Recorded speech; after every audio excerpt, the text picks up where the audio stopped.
The United States occupied Nicaragua multiple times throughout its history for various reasons and with significant implications.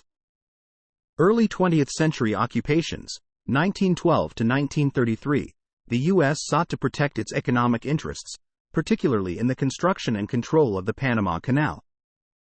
Nicaragua's strategic location made it an important transit route between the Atlantic and Pacific Oceans. Nicaragua experienced frequent political upheavals and civil wars during this time. The U.S. intervened to protect American lives and property and to ensure stability in the region. The U.S. intervention led to the installation of pro-American governments, often led by dictators, who served the interests of American businesses and politicians rather than the Nicaraguan people. The U.S. invested in building infrastructure such as roads and ports, which facilitated the movement of goods and resources but primarily served American interests.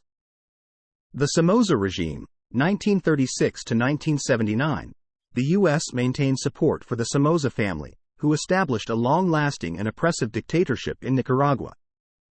The Somozas were seen as reliable allies for the U.S. government and American corporations, allowing them to exploit Nicaraguan resources and labor.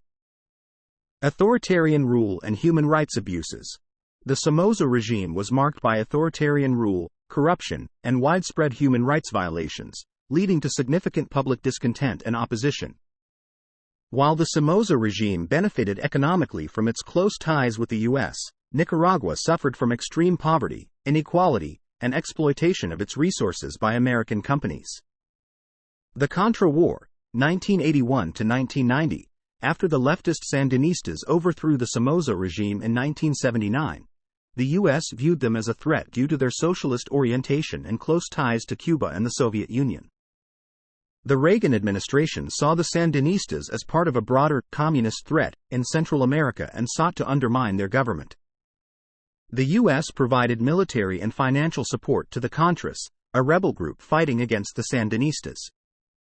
This support fueled a bloody civil war that destabilized Nicaragua and resulted in significant civilian casualties and human rights violations. The Contra War caused immense economic damage to Nicaragua, hindering development and exacerbating poverty.